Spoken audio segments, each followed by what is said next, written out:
2017 से लेके 2024 तक तमाम अपराधियों को ढेर किया गया, तमाम अपराधियों से जनता की गाढ़ी कमाई को वसूला गया। इसको लेकर उत्तर प्रदेश की पुलिस ने एक कैलेंडर जारी किया है, जिसमें यह भी है कि 17 से ज्यादा पुलिसकर्मी जो हैं उसमें शहीद भी हुए। उत्तर प्रदेश सरकार में कैबिनेट मंत्री योगेंद्र उपाध्याय हमारे साथ मौजूद हैं। 2017 से 2024 तक, यानी आज, क्योंकि कल से तो 25 शुरू हो जाएगा, यूपी पुलिस की उसमें जाबाजी भी दिखाई गई और ये भी दिखाया गया कि किस तरीके से अपराधियों पर सरकार जो है वो सख्त है। इसको आप किस तरीके से देखते हैं? देखिए, अपराध और अपराधी दोनों को अगर संरक्षण मिलेगा, तो अपराधी भी बढ़ेंगे और अपराध भी बढ़ेगा। पिछली सरकारों में यही होता रहा कि संरक्षण मिलता रहा अपराधियों को और इसलिए अपराध पनपते रहे। यहाँ तक भी हुआ है, मुझे कहने में कोई ऐतराज़ नहीं, कि कुछ मंत्रियों के घरों पर फिरौती के रकम का लेन-देन होता था, अपराध और अपराधियों की और राजनीतिज्ञों का ऐसा अपने आपस में तालमेल था, एक गठबंधन था।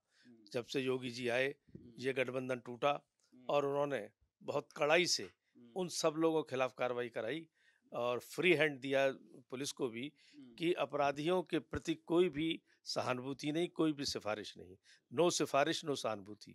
और उसी का परिणाम है कि जब अपराधी अपने आपे से बाहर हुए या उन्होंने कानून हाथ में लिया, तो मुठभेड़ें भी हुई और जब मुठभेड़ होगी तो फिर कुछ दोनों तरफ से जनहानि होती है। कुछ पुलिस वाले भी शहीद हुए और कई अपराधी मारे गए। जब अपराधी मारे जाने लगे, तो अपराधियों को समझ में आ गया कि या तो वो उत्तर प्रदेश छोड़ दें या फिर जेल। एनकाउंटर पर सवाल भी खड़े किए अखिलेश यादव ने, कहा कि उत्तर प्रदेश की पुलिस और खासतौर से भाजपा जो सरकार है वो जाति देखकर लोगों को एनकाउंटर कराने का काम कर रही है। आपको मंगेश यादव का नाम भी याद होगा, तो इसको आप किस तरीके से देखते हैं? चुनौती भी रही एक बड़ी। ऐसा है कि वो यादव और मुस्लिम जब भी कोई मारा जाएगा, तो वो ये चिल्लाएँगे, उनके स्वाभाविक प्रक्रिया उनकी होगी। क्या और बिरादरी के अपराधी नहीं मारे गए? या जिन्होंने जिन लोगों ने भी, चाहे जिस बिरादरी के हों, जिन्होंने पुलिस को चुनौती दी, कानून को चुनौती दी, कानून ने उससे अपने ढंग से निपटा। किसी के पैर में गोली लगी, तो किसी के गलती या उसके दुर्भाग्य से सीने में गोली लगी। तो जिसके पैर में लगी, जिसके हाथ में लगी, वो बच गया, जिसके सीने में लग गई, सिर में लग गई, वो शहीद हो के मारा गया। तो उसमें कुछ पुलिस वाले भी शहीद हुए। इसलिए ये कहना गलत है। वो यही उनके वक्तव्य अपराधी को बचाते हैं, उनको प्रोत्साहित करते हैं और अपराधों को संरक्षण देते हैं।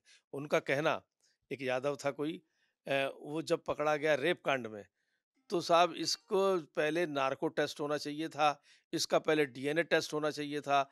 यानी अपराध को विज्ञान से जोड़ना। और उनके पिताजी जोड़ते थे कि लड़कों से इस उम्र में गलती हो ही जाती है, अपराध को मनोविज्ञान से जोड़ते थे। यही जो स्टेटमेंट है, यही जो मानसिकता है, अपराध को भी बढ़ाती है, अपराधियों को भी बढ़ाती है और उनके राज्य में इसीलिए जंगल राज था। एक आखिरी सवाल है सर, संभल में पुलिस चौकी बनाई जा रही है, उसको लेकर ओवैसी ने ये कहा है कि मुस्लिमों पर शक पैदा कर रही है ये सरकार। कि अगर पुलिस चौकी कहीं बनती है तो उस इलाके के लोगों पर शक पैदा किया जाता है, उनको संरक्षित किया जाता है, उनके संरक्षण के देने के लिए।